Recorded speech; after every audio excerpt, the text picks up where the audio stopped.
Mike Comtech coming to you here with another video. Today, I want to take apart the LED skeleton black crow. I'm going to be using him in a future prop edition.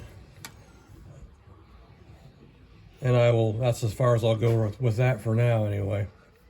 So I want to take it apart because I want to do two things: is get in here and be able to remotely turn it on. It does power up on 4.5 volts, so that's the good voltage that we need for a situation like that. Also, I'd want to put a volume control in it because this thing, his crowing is pretty darn loud and his mouth moves. Here, I'll pull the battery pin, and if you watch his mouth, and then his tail moves too. I'll just do this briefly. I'm gonna blow you all out because it does a little loud. That's it. That's about all I'm gonna do. So if people have got headphones on, I apologize. That darn thing is loud. So anyway, I'll take the batteries out of it now since I pulled the little activator. And you can put the little activator back. You find the magic spot between the top of the battery and the connector in there, you can put it back in there. So what I want to do, like I said, I want to add a volume control on that speaker for sure. Take that one out so we can tone the volume down a little bit. I want it to just be an additional add-on accessory to a prop, not be the main feature, because if it was blasting out there like that, then it would. Okay, it looks to me like two on the neck here, and we got two on the neck, one right here, one right here, then 1, 2, 3, 4, 5 total looks like. So we'll take this off first. These were I got these on sale. Home Depot was throwing everything at 50% off. I think that's still going on. And this little guy was only $7.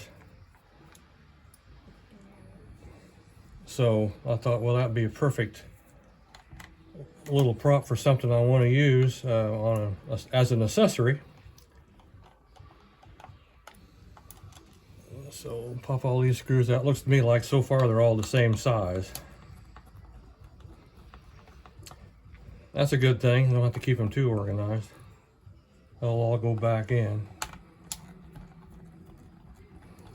This one here in the back is the deepest one. So far they're all ejecting, coming out of there with the magnet.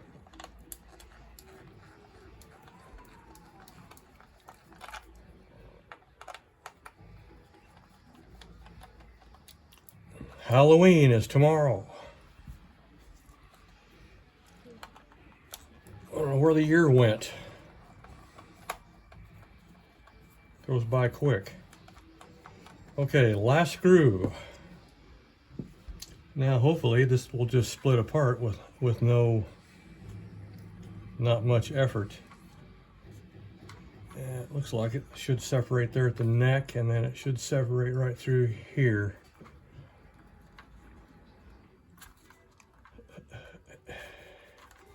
I don't want to lose any of my linkage.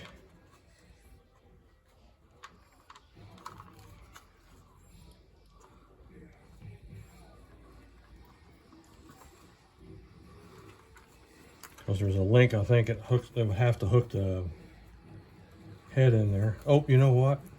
Yeah. Missed one. There's 6 screws. There's one here on the leg. This probably, I don't know if this one goes all the way in that far or not. We'll find out.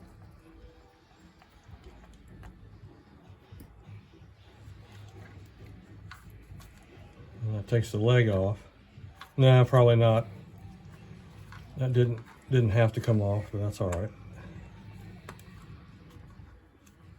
Looks like that. Oh, here we go. I got a sticker back here holding me up.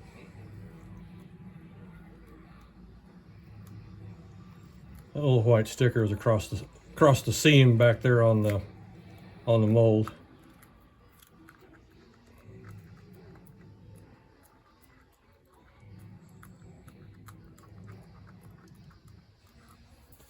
Okay, now I should be able to take that off. Okay, so here's the inner mold, what it looks like. Okay, so here's the insides right here. There's the little tail that sits right there, sits right in the groove, and it's on an offset cam in there. Little offset cam right down in here. I'll point with a screwdriver, easier to see. And this thing's all black, and I've got good light down here and everything, but it's all black inside here, so it makes it a little harder. So yeah, that's on a little offset cam, and then that sits in a little rocker there, and then the head is attached. That screw then holds the head on there. So here's our Mylar speaker right here, and then it looks like two white wires. Oh, lost the button. Lost the try me button. Or actually a little activator button. If you want to activate it that way, it just sits right here.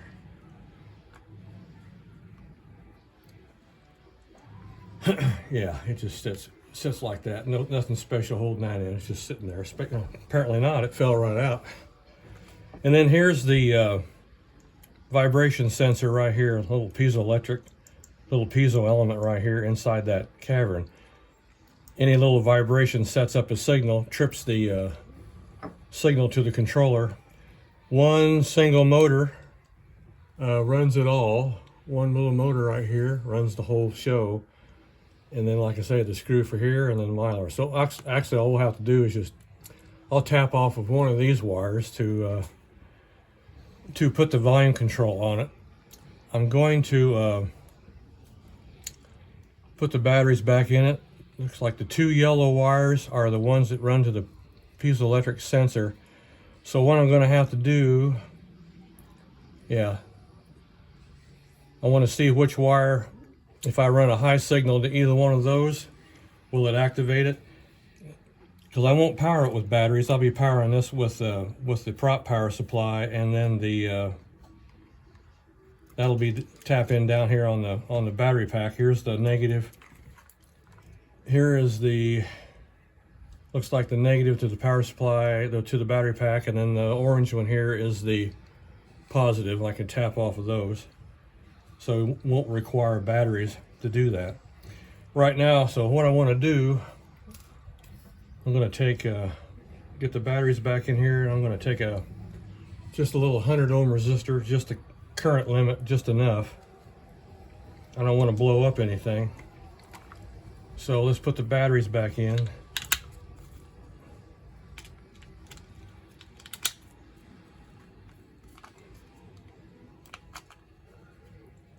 Get that line back up. Get this thing too far popping out of its shell here. Okay, we can put those back in there. All right, turn it on. If I put my finger on the speaker, that'll help it tone it down. Get that wire out of my way. There we go. Get that back in its little slot. If I turn this on, have it run its little, shut it off with the button.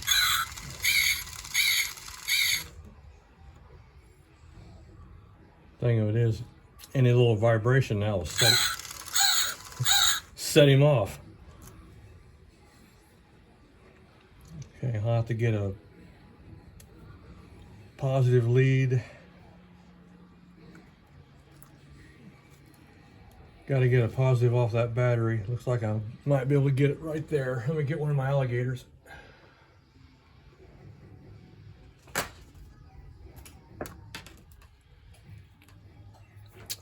I'm going to put it right here on the positive lead of the battery pack. Most of these trigger on highs. I mean, it just depends on how it's wired, but okay. So what I'm going to do, there's no way I can, nah. Kind of hoping I can suspend. It'll stand up maybe. Lay down here, but I wanted to get it to where you could see it, where you can see it too. But here's the two yellow wires that go back to the sensor, and that sensor, when it hears any kind of impact sound or any sound at all, will pulse that input to that circuit. Turn it off. So let's just try one on the left here. Okay, that one triggers it, and probably the one on the right will probably too. Yeah. So either one, all I'd have to do is send it a high, or you know, I want to avoid using a relay. I can use the power off of the prop when either an LED or a motor kicks in. If it goes high, well, I can have it pulse that. Let me shut her off here. Pulse that input just like that, because this will be sharing the same power supply as the prop. So then you'll have a common ground running throughout the whole system. So I was able to go ahead and fire that on either lead. It usually does with a high signal. If I'd come over here to the negative, just for curiosity, let's go on the negative lead right here, and let's turn it back on. Silence it, and then I'm going to hit the, this is why I use a resistor, because if there was any, I'm not sending direct voltage through. This is a 100 ohm resistor. Yep, that triggered it there too as well. Yeah.